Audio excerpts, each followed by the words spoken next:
Berlin, 1938. Inside a pharmaceutical laboratory operated by Temmler-Werke, chemist Fritz Hauschild completed work on a compound that would change the course of World War II. He called it Pervitin. But this wasn't just another drug. This was methamphetamine, and within 2 years, it would fuel one of history's most devastating military campaigns. To understand how the German Wehrmacht became addicted to crystal meth, we need to go back to 1936. That year, the Summer Olympics came to Berlin, and American athletes dominated the games. What caught German attention wasn't just the victories, but the rumors surrounding them. American athletes were reportedly using a new drug called benzedrine, an amphetamine that enhanced performance. German officials noticed, and they wanted their own version. Fritz Hauschild took on the challenge. Working for Temmler-Werke in Berlin, he synthesized methamphetamine in 1937, a close chemical cousin to amphetamine, but with one crucial difference. The addition of a methyl group allowed it to cross the blood-brain barrier faster, creating a more powerful and immediate effect. On October 31, 1937, Temmler patented the formula. 4 months later, in 1938, Pervitin hit the German market. The marketing campaign was brilliant. Temmler modeled their strategy on Coca-Cola's global approach.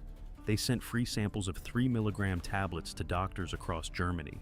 The drug was advertised as a pick-me-up, an alertness aid, a cure for depression, and even a weight loss supplement. Pervitin was packaged in small tins and could be purchased over the counter without a prescription. The German public embraced it immediately. Housewives took it to power through endless household chores while losing weight. Students used it to study through the night before exams. Night shift workers relied on it to stay alert. Factory workers found they could be more productive. The Hildebrand Chocolate Company even created Pervitin spiked chocolates marketed directly to consumers. Within months, Pervitin became endemic across all levels of German society. But what exactly did Pervitin do? Methamphetamine triggers a massive release of dopamine and norepinephrine in the brain. Users experience increased alertness, enhanced concentration, elevated mood, and feelings of confidence and even euphoria. The drug reduces the need for sleep dramatically. It suppresses hunger and thirst. Pain sensitivity decreases. The willingness to take risks increases. For civilians, it felt like being superhuman. For soldiers, those effects would prove revolutionary. The medical community initially saw no red flags. This was 1938, and the science of addiction wasn't well understood. Doctors prescribed Pervitin for an astonishing range of conditions: depression, menopause, seasickness, pain related to childbirth, vertigo, hay fever, schizophrenia, anxiety, and what doctors vaguely termed disturbances of the brain.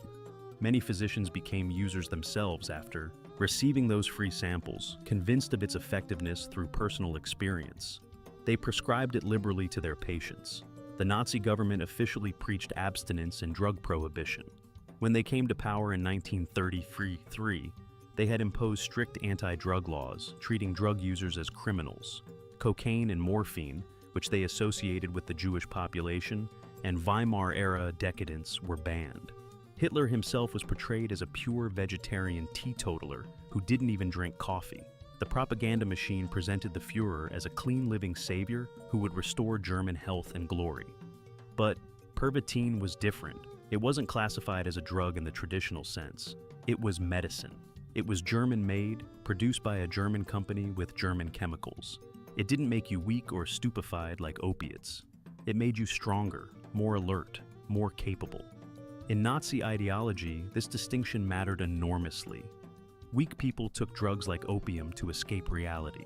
Strong Aryans took Pervitin to become even stronger, to achieve superhuman potential. Hitler himself reportedly never used Pervitin, but he would soon become dependent on a cocktail of other substances administered by his personal physician, Dr. Theodor Morell. By the end of 1938, Pervitin was everywhere in Germany. The Temmler factory was producing tablets at an extraordinary rate, pressing out hundreds of thousands per day. Millions of Germans were using methamphetamine regularly, though they didn't understand the long-term consequences. The drug seemed perfect. It had no immediately obvious downsides. Users felt energized, focused, and capable of working far beyond their normal capacity. In a nation gearing up for war, preparing to implement Hitler's vision of German expansion, this wonder drug seemed like a gift. But the real story of Pervitin doesn't begin with civilians. It begins with one man who saw the military potential hidden inside those small white tablets. His name was Otto Friedrich Ranke, and he was about to revolutionize warfare. Part 2. The Believer, 15 Aquag, 30 Hunter. Dr. Otto Friedrich Ranke was born in Munich on August 17, 1899. He studied medicine at the universities of Munich and Freiburg, earning his doctorate under the renowned pathologist Ludwig Aschoff. He later studied mathematics at Munich Technical University with funding from the Rockefeller Foundation. By the mid-1930s, he had established himself as a physiologist specializing in metabolism, nutrition, and how the human body responds to stress. In 1937, at age 38, Ranke was appointed director of the Institute for General and Defense Physiology at Berlin's Military Medical Academy. This position put him at the intersection of medicine and military strategy. His job was to find ways to enhance soldier performance, to push human bodies beyond their natural limitations. When Pervitin arrived on the market in 1938, Ranke immediately recognized its potential. He had read Fritz Hauschild's enthusiastic article in the Klinische Wochenschrift, a German medical journal. Hauschild claimed that Pervitin could increase lung capacity by 20% and improve oxygen absorption, standard measurements for physical performance at the time. Ranke decided to investigate these claims himself. He needed to know if this drug could give Germany a military advantage. In the spring of 1938, Ranke began systematic testing. He recruited 90 university students and later expanded to 150 subjects. These weren't casual observations. Ranke organized rigorous blind tests, giving subjects either Pervitin, caffeine, benzedrine, the American amphetamine, or placebos. He labeled them P, C, B, and S for Scheintablett, German for placebo tablet. The test protocol was grueling. Students had to solve mathematical and logic problems continuously from 8 p.m. through 4 p.m. the following day. That's 18 hours of sustained mental work without sleep. The results were striking. The placebo group collapsed around dawn, literally falling asleep at their desks. The Pervitin users remained alert, actively working, appearing fresh-faced and manic, even after nearly a full day without rest. Ranke meticulously documented everything in his diary. With Pervitin, you can go on working for 36 to 50 hours without feeling any noticeable fatigue, he wrote. He began using the drug himself to handle his own workload. Night after night, he worked in his office, powered by Pervitin, experiencing firsthand what he was recommending for soldiers. His correspondence from this period reveals a man increasingly convinced he had found the key to German victory. But Ranke was too careful a scientist to ignore the negative findings. When he evaluated the test results in detail, he discovered something troubling. Yes, the Pervitin users stayed awake and kept working, but the quality of their work declined significantly. Calculations were performed faster, but contained more errors. Tasks requiring abstract thinking and complex problem solving showed no improvement or even deterioration. The drug kept the brain activated, but didn't make it smarter. Sustained concentration on difficult problems didn't improve with Pervitin use. Rather than seeing this as a limitation, Ranke saw an opportunity. He concluded without a trace of cynicism that this made Pervitin ideal for soldiers. Complex thinking wasn't what soldiers needed. They needed to march, to stay alert on watch, to continue functioning when exhausted. An excellent substance for rousing a weary squad, he wrote in his report. We may grasp what far-reaching military significance it would have if we managed to remove the natural tiredness using medical methods. Ranke compiled his findings and presented them to his military superiors in 1939. His conclusion was clear: Pervitin could help Germany win the war. He recommended that the Wehrmacht make it available to soldiers. But this is where the historical record gets interesting, because not everyone in the German military and medical establishment agreed with Ranke's enthusiasm. In late 1939 and early 1940, Reich Health Führer Leo Conti began sounding alarm bells. Conti held significant power in Nazi Germany. Appointed Reich Health leader in April 1939, he was responsible for public health policy across the entire nation. He had access to medical reports from doctors across Germany, and those reports were increasingly concerning. Civilian Pervitin users were developing serious problems. Addiction was becoming apparent. Some users experienced heart problems. Others developed severe anxiety and paranoia. Conti issued warnings. He pushed to have Pervitin restricted. By the end of 1939, the drug was moved to prescription-only status. Conti warned that an entire nation was becoming addicted to drugs. He wrote about the dangers in stark terms. The emergence of a tolerance to Pervitin could paralyze whole sections of the population.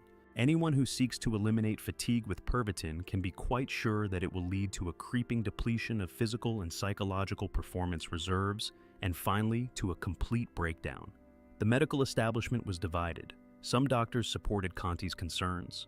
Others, many of whom were users themselves, dismissed the warnings. The Wehrmacht Medical Corps paid attention to the side effects, but viewed them as manageable. After all, soldiers weren't meant to use Pervitin indefinitely. It was to be used in emergencies, during critical operations where the temporary boost in capability outweighed the risks. In September 1939, Germany invaded Poland, launching World War II. This invasion would serve as the first real-world test of Pervitin in combat conditions. Before the invasion, Ranke had recommended Pervitin used to military commanders. The Wehrmacht wasn't officially distributing the drug yet, but many soldiers had brought personal supplies. Medical officers, following their own initiative, gave Pervitin to tank drivers and troops under extreme stress. Ranke sent questionnaires to Wehrmacht medical officers, asking them to report on Pervitin's effects during the Polish campaign. The responses came back overwhelmingly positive. Soldiers reported being able to march and fight for extended periods. Tank crews operating the 3rd Tank Division found they could maintain operations far longer than normal. The drug seemed to work exactly as Ranke predicted. Poland fell quickly, conquered in just over a month by October 1939. 100,000 Polish soldiers were killed in the assault. Armed with these field reports, Ranke returned to military leadership with renewed conviction. The Polish campaign had provided real combat data, and it supported his laboratory findings. Pervitin worked. Soldiers could fight longer, harder, with less rest. The side effects were manageable in the short term. For the next planned operation, the invasion of France through the supposedly impassable Ardennes forest, Ranke made his most aggressive recommendation yet. He proposed official Wehrmacht distribution of Pervitin for the entire invasion force. This is where we see the shift happening in real time. Before Poland, there was skepticism. Conti opposed widespread use. Many commanders were uncertain. The Wehrmacht hadn't officially endorsed methamphetamine use, but after Poland, the equation changed. Military success spoke louder than medical warnings. The Wehrmacht had achieved a stunning victory using Blitzkrieg tactics, lightning war that emphasized speed and surprise over traditional slow-moving fronts. And Pervitin had played a role in that success. The debate within German military leadership came down to a simple question. Could they afford not to use every advantage available? France had a larger army, more tanks, and what was considered the world's best fortified defensive line, the Maginot Line. The German plan was audacious, arguably reckless. They would drive armored divisions through the Ardennes Mountains, a forested region that military experts considered tank-proof. They would do this without stopping, advancing day and night to reach the French border before the enemy could respond. The problem was human biology. Soldiers needed sleep. Tank crews needed rest. Continuous operations for 3 days and nights weren't physiologically possible for normal humans. The Allied commanders knew this. They didn't heavily defend the Ardennes because they assumed any German force attempting to pass through would have to stop at night, giving French forces time to reposition and counterattack. But what if German forces didn't stop? What if they could keep their soldiers fighting around the clock, turning the human biological need for sleep into a strategic weapon? Ranke argued this was possible with Pervitin. The Polish campaign had proven the concept. Now it was time to implement it on a massive scale. On April 17, 1940, 3 weeks before the invasion of France began, the German High Command issued an unprecedented order. Commander-in-Chief Walter von Brauchitsch authorized what would become known as the Stimulant Decree. This document, which crossed Adolf Hitler's desk and received his approval, was the first official military order in history specifically authorizing and regulating the use of methamphetamine for combat operations. The decree acknowledged reality. The experience of the Polish campaign has shown that in certain situations, military success was crucially influenced by overcoming fatigue in troops on which strong demands had been made. It formally authorized medical officers to include stimulants in their medical supplies. It specified dosing: 2 tablets to be taken when the advance began, another tablet after 12 hours, another after another 12 hours.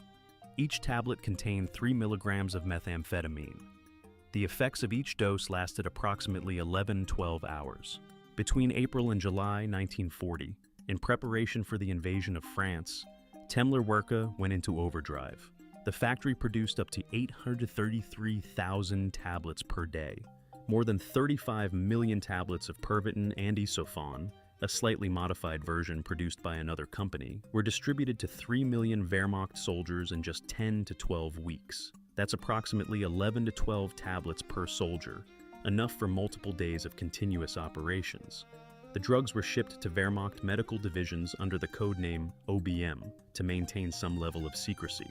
The packages were labeled simply as stimulant. Instructions recommended using them only as needed to maintain sleeplessness. But everyone understood what this meant. The entire German military machine was about to go into France on crystal meth.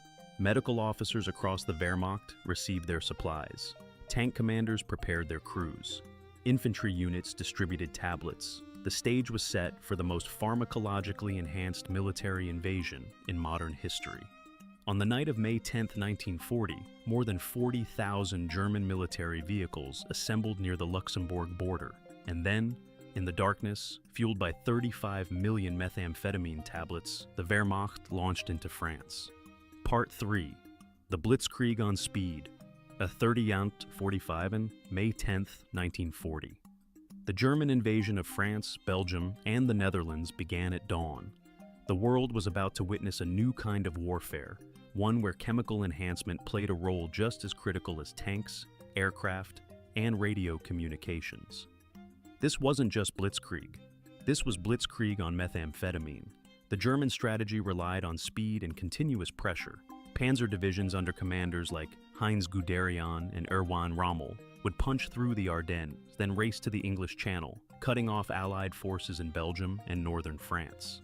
Success depended on moving faster than the enemy could react, faster than thought possible. Wehrmacht soldiers began taking Pervitin according to the stimulant decree's instructions: 2 tablets at the start of operations, then another every 12 hours. For tank crews, this meant popping pills in the middle of combat operations, cramped inside armored vehicles, breathing diesel fumes, operating in near constant noise and chaos. For infantry, it meant taking tablets while marching, then marching some more, covering distances that should have been impossible. The effects were immediate and dramatic. Soldiers reported feeling a surge of energy and confidence.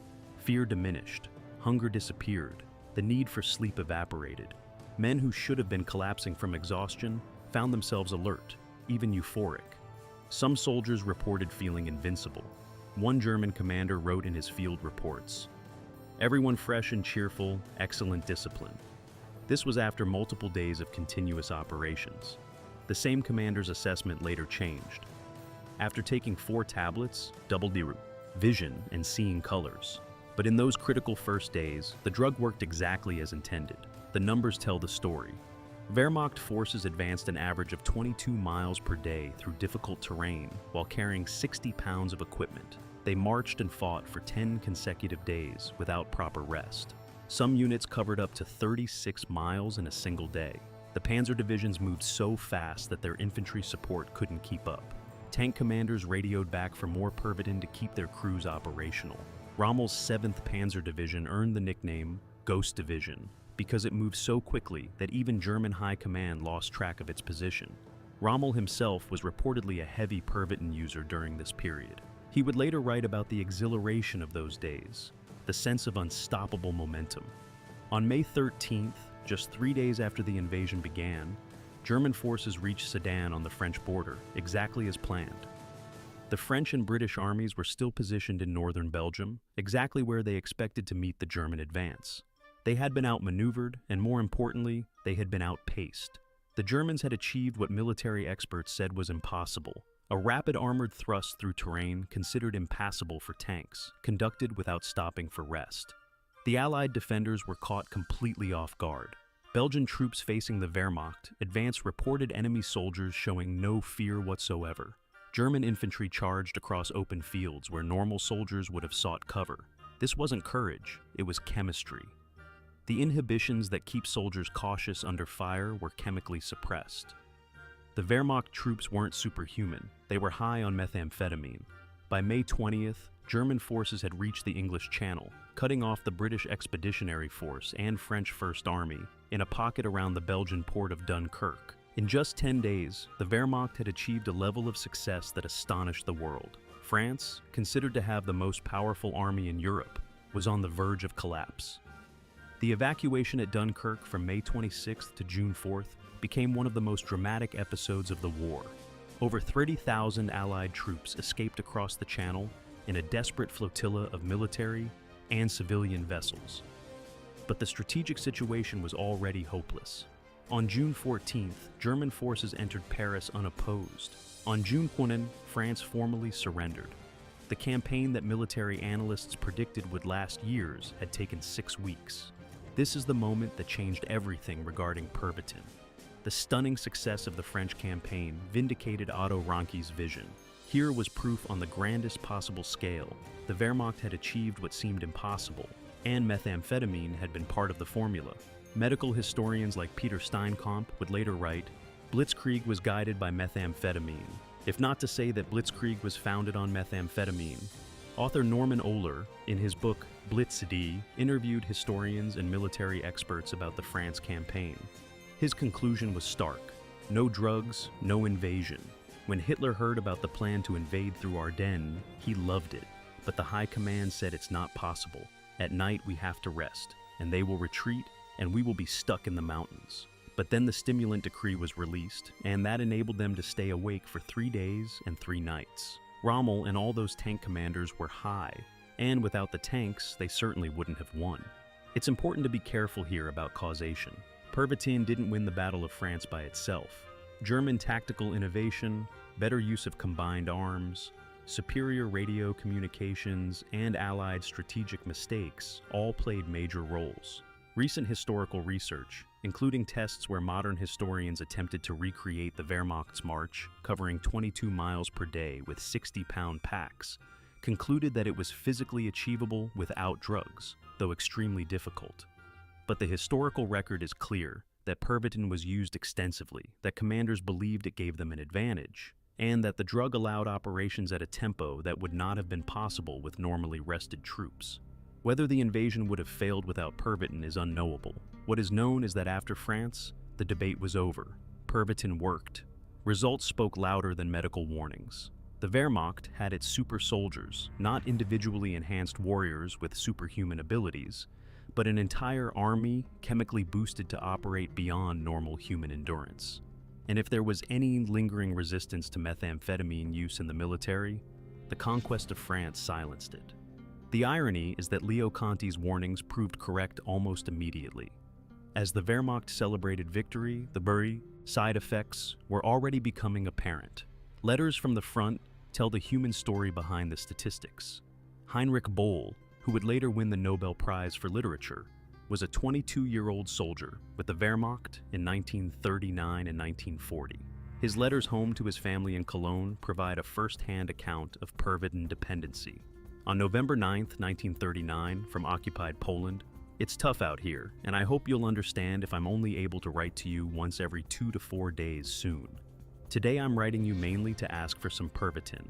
Love, Hein." May 20th, 1940, during the France campaign. "Perhaps you could get me some more Pervitin so that I can have a backup supply." July 19th, 1940, from Bromberg. "If at all possible, please send me some more Pervitin." These weren't requests for medical supplies. This was addiction, plain and simple. Boll needed Pervitin not just to fight, but to function. He wrote that the drug helped him maintain euphoria, despite the horrors of war, that it made everything more bearable. His letters reflect what was happening across the Wehrmacht. Soldiers initially given Pervitin for tactical purposes were becoming dependent on it psychologically and physically. Medical reports from the France campaign documented increasingly serious problems. A lieutenant colonel with Panzer Ersatz Division 1 experienced heart pains after taking Pervitin 4 times daily for 4 weeks.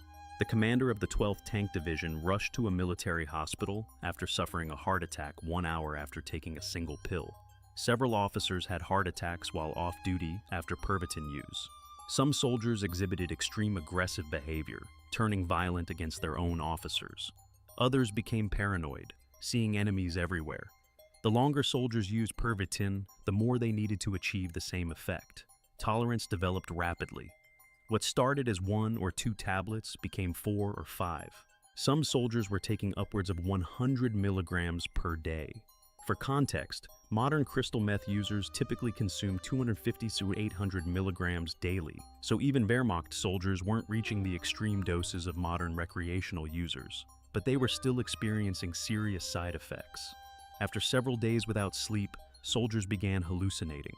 One submarine crew member described their experience in vivid detail. Somehow, we felt extremely happy and almost weightless. The illuminated instruments of the boat and the compass seemed to shift in shape and size. Everything was appearing in implausible waves, and we were hearing fabulous music in the background. When I climbed onto the deck, I saw the engineer-in-chief throwing the clock into the water. He had already chucked other things overboard: food, sweaters, and maps. When I asked him why, he just said, "We won't need any of it where we're going." He thought the ship was sinking. This wasn't combat stress. This was methamphetamine psychosis. A medical officer on the Eastern Front wrote in January 1942 about an incident that illustrates both Pervitin's power and its dangers. His unit became surrounded by Soviet forces in sub-zero temperatures. The men began lying down in the snow, ready to die from exposure. I decided to give them Pervitin as they began to lie down in the snow, wanting to die, he wrote. After half an hour, the men began spontaneously reporting that they felt better. They began marching in orderly fashion again. Their spirits improved, and they became more alert. The drug saved those men's lives in that moment. But what happened afterward? How many died from the after effects? How many became addicted? How many suffered heart problems, psychotic breaks, or suicide during the inevitable crash that follows methamphetamine abuse? The medical officer's report doesn't say. By the end of 1940, Wehrmacht commanders could no longer ignore the problems. Amid growing worries about addiction and negative side effects, the German military began cutting back on Pervitin allocations. Consumption declined sharply in 1941 and 1942. The medical establishment formally acknowledged that amphetamines were addictive. In July 1941, Leo Conti finally succeeded in having Pervitin added to the list of restricted substances under the Reich Opium Law. But by then, millions of soldiers had already become users. The restrictions didn't stop Pervitin use, it just drove it underground. 10 million tablets were still shipped to troops in 1941 despite the restrictions. Soldiers bought it on the black market. They requested it from home. Medical officers continued prescribing it for what they deemed emergency situations. During Operation Barbarossa, the invasion of the Soviet Union in June 1941, Pervitin consumption actually increased despite Conti's regulations.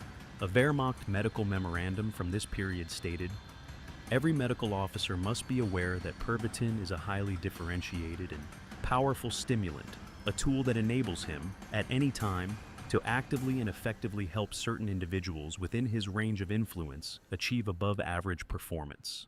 Translation: keep using it, just be careful. The addiction problem spread throughout German society. Soldiers returning home brought their habits with them. Civilians increased their use. By 1942, Germany had a full-blown methamphetamine crisis. But it was mostly hidden because the war provided cover. Who could complain about drug use when the nation was fighting for survival? The long-term effects on Wehrmacht combat effectiveness are harder to quantify. Some units that relied heavily on Pervitin showed declining performance over time. Soldiers became dependent on the drug to function at all, meaning their baseline performance without drugs dropped below normal levels. The crash after extended Pervitin use could leave entire units combat ineffective for days. Medical officers had to carefully manage dosing to avoid mass collapses. But in 1940, after France fell, none of this seemed to matter. The Wehrmacht had won the greatest victory in German military history. Methamphetamine had been part of that victory, and so the military kept using it, kept experimenting with it, kept trying to find ways to make their soldiers even more effective. Which brings us to the darkest chapter of this story. Part 4. The Search for the Ultimate Soldier, 45 and 60. By 1943, Germany was losing the war. The tide had turned at Stalingrad. Allied bombing was devastating German cities. D-Day was approaching. The Wehrmacht was facing enemies on multiple fronts, and they were running out of men. Every battle consumed soldiers faster than they could be replaced. The Nazi leadership was desperate for any advantage, any way to multiply the effectiveness of the troops they had left. If Pervitin had given them an edge in 1940, could an even more powerful drug turn the tide back in their favor? On March 16, 1944, Vice Admiral Helmuth High made a request that would lead to one of the most disturbing experiments of the war. High oversaw Germany's smallest submarines, the one-man and two-man boats called Seehunde, seals, and Biber, beavers. These tiny vessels were essentially manned torpedoes used to attack Allied shipping in the English Channel. The missions were nearly suicide. Crew members had to sit in cramped, dark spaces for up to 48 hours without movement, without proper rest, maintaining constant vigilance. High wanted a drug that could keep soldiers ready for battle when they are asked to continue fighting beyond a period considered normal, while at the same time boosting their self-esteem. He wanted a pill that would create not just alert soldiers, but fearless ones, men who could fight beyond any reasonable human limit. A pharmacologist in Kiel named Gerhard Orzechowski took up the challenge. His solution was a cocktail drug codenamed D-Inx. The formula was extraordinary: 5 milligrams of cocaine, 3 milligrams of Pervitin, methamphetamine, and 5 milligrams of Eucadol, the German brand name for oxycodone, a morphine-based painkiller. This wasn't a stimulant, it was a speedball on steroids. Each component served a specific purpose. The cocaine provided immediate euphoria and confidence, overlapping with but amplifying the effects of methamphetamine. The Pervitin kept soldiers awake and alert for extended periods. The Eucadol blocked pain while adding additional euphoria. Together, these drugs would supposedly create a soldier who was awake, alert, pain-free, and utterly fearless. The researcher Wolf Kemper, who later rediscovered documentation of the D-Inx project, said, "The aim was to use D-Inx to redefine the limits of human endurance." Where would they test this experimental superdrug? At Sachsenhausen concentration camp, 35 kilometers north of Berlin. Sachsenhausen was designed by SS architects in 1936 as the prototype for all future concentration camps. It was laid out in an equilateral triangle with barracks radiating from a central guard tower. The camp imprisoned political opponents of the Nazi regime, Jews, Roma, homosexuals, Jehovah's Witnesses, and anyone else the Nazis deemed undesirable. By 1944, it held tens of thousands of prisoners in horrific conditions. One of the camp's most notorious features was the shoe testing track. This was a path around the perimeter of the roll call ground, with various different surfaces: concrete, gravel, sand, rough stone.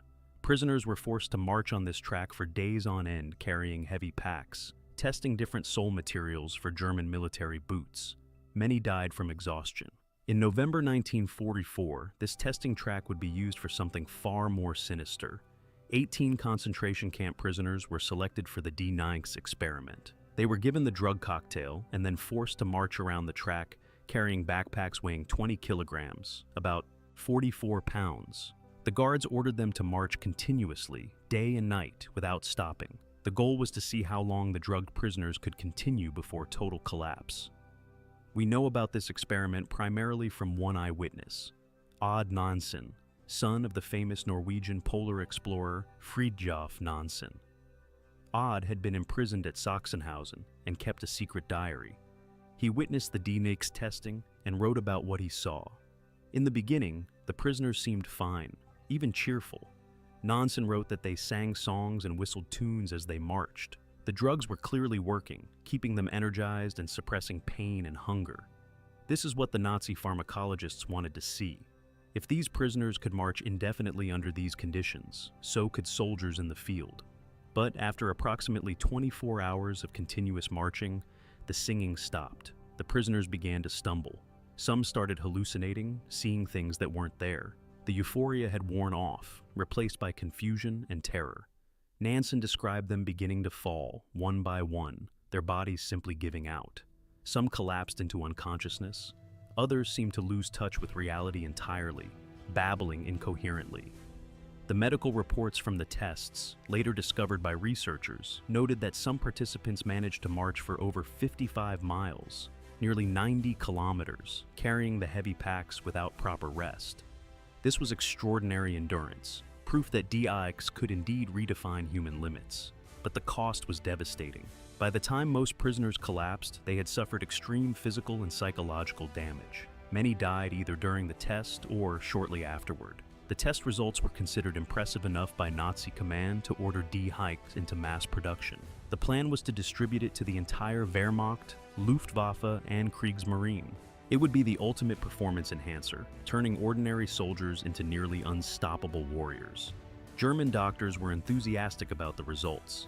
In their reports, they described the drug's ability to create an almost machine-like endurance.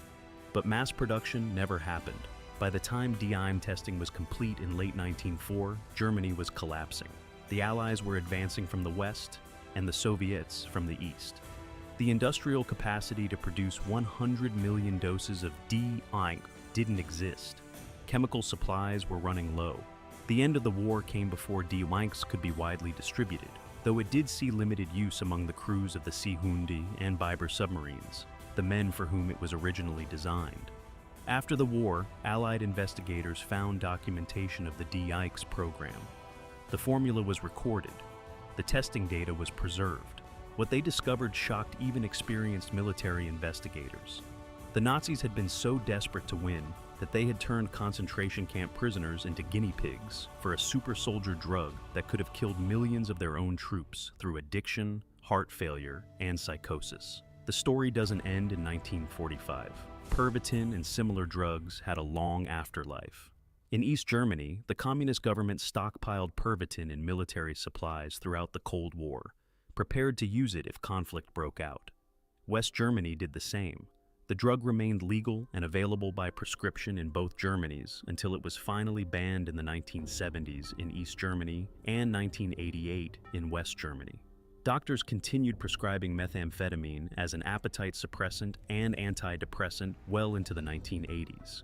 Konrad Adenauer, the first chancellor of West Germany, was a regular Pervitin user in the 1960s, taking it for energy and focus. The United States military used amphetamines extensively during the Vietnam War. American pilots in particular relied on stimulants for long missions. The practice continued in later conflicts. During the Gulf War and operations in Iraq and Afghanistan, U.S. Air Force pilots were issued GO pills containing dextroamphetamine to maintain alertness during extended missions. Today's crystal meth epidemic has its roots in these wartime experiments. The knowledge of how to manufacture methamphetamine spread globally after the war. What began as a German pharmaceutical product became a street drug produced in illegal labs worldwide. Modern meth is chemically identical to Pervitin. The same substance that powered the Blitzkrieg is now destroying communities across America and Europe. Research into cognitive enhancement continues in military contexts. The U.S. Defense Advanced Research Projects Agency, DARPA, has funded numerous programs looking for ways to reduce soldiers' need for sleep, enhance focus, and improve performance under stress. Modafinil, a wakefulness-promoting drug developed in the 1970s, is used by some military forces as a safer alternative to amphetamines. But the search for the perfect performance-enhancing drug, the dream of creating super soldiers without side effects, continues. The Wehrmacht's experience with Pervitin teaches several lessons that remain relevant. First, short-term performance enhancement often comes with devastating long-term costs. The Wehrmacht achieved remarkable battlefield success in 1940. But by 1942, they were dealing with widespread addiction that reduced overall military effectiveness. Soldiers who became dependent on Pervitin performed worse than they would have without ever using the drug. Second, the pressure to win at any cost can override medical and ethical judgment. Leo Conti warned about Pervitin's dangers in 1940. He was right, but military necessity trumped medical caution, and by the time the problem became undeniable, hundreds of thousands of soldiers were already addicted. The initial success of the France campaign created a bias toward continuing use despite mounting evidence of harm. Third, human performance has limits for good reasons. Those limits exist to protect the body and mind from damage. Drugs that override fatigue don't eliminate the need for rest. They just hide the body's warning signals. The Wehrmacht soldiers marching on Pervitin weren't superhuman. They were damaging their bodies and brains while feeling like they were fine. The debt always comes due, often with interest. And finally, the most troubling lesson: chemical enhancement works, at least in the short term. This is why the practice continues despite the risks. Pervitin did help the Wehrmacht win battles. D9 did create soldiers with almost machine-like endurance for a while. The temptation to use such tools in war is nearly irresistible when victory is at stake, and your enemy might be doing the same. The story of Pervitin and the Wehrmacht is often told as a bizarre historical footnote, a strange tale of Nazi soldiers high on crystal meth. But it's actually a cautionary tale about the lengths nations will go to gain military advantage, and about the human cost of treating soldiers as machines to be chemically optimized rather than as human beings with natural limits that deserve respect. Otto Ranke survived the war. He was briefly imprisoned by American authorities in 1946, but was released after 3 months. He never faced war crimes charges despite his role in introducing methamphetamine to the Wehrmacht. He became a professor of physiology at the University of Erlangen, where he worked until his death from an arterial thrombosis in 1959. He continued publishing scientific papers about metabolism and nutrition, subjects far less controversial than his wartime research. His name appears in physiology textbooks without mention of Pervitin. Leo Conti, who opposed Pervitin use and tried to restrict it, had a darker fate. He was arrested by British forces on May 19, 1945, and held as a witness for the Nuremberg trials. But before he could testify, he hanged himself in his cell on October 6, 1945. Conti had been deeply involved in the Nazi euthanasia program and other medical crimes, so his concerns about Pervitin had coexisted with participation in far worse atrocities. History is rarely simple. Heinrich Boll, the soldier who wrote those letters home requesting Pervitin, survived the war despite his addiction. He became one of Germany's most important post-war writers, producing novels and short stories that grappled with the moral implications of the Nazi era and Germany's attempts to rebuild. He won the Nobel Prize for Literature in 1972, the first German to do so since Thomas Mann. In interviews later in life, Boll spoke honestly about his Pervitin use during the war, describing it as something that seemed normal at the time, but horrifying in retrospect. The Temmler company that manufactured Pervitin survived the war and continued operating. The company exists today as part of a pharmaceutical conglomerate. They no longer produce methamphetamine. Their website makes no mention of Pervitin. Like much of German corporate history from the Nazi era, this chapter has been quietly buried. Sachsenhausen concentration camp is now a museum and memorial. Over 30,000 people died there during the war from starvation, disease, execution, and medical experiments. The shoe testing track still exists, preserved as part of the memorial site. Visitors can walk the path where prisoners were forced to march to exhaustion, where the D-Ix experiments took place. There's a small placard mentioning the drug testing, though it receives less attention than the camp's other horrors. The story of Pervitin and the Wehrmacht matters because it shows how easily medical science can be perverted by military necessity, how short-term thinking can create long-term disasters, and how success can blind people to the cost of that success.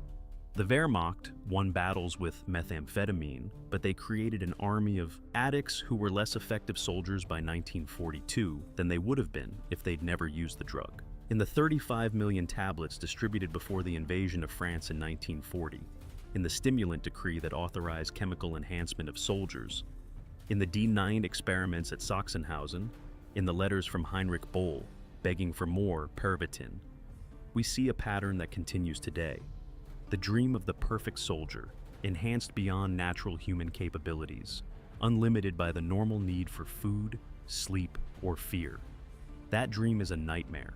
The Wehrmacht's experience with Pervitin proved it, but the lesson hasn't been learned. The search continues for better drugs, safer enhancement, ways to push human performance without side effects. Based on what happened between 1939 and 1945, we should be extremely skeptical that such a drug can exist. The Wehrmacht super soldiers weren't super. They were just addicts, high on crystal meth, fighting a war they would eventually lose, their bodies and minds damaged by the very drugs that promised to make them unstoppable. That's not the future of warfare anyone should want.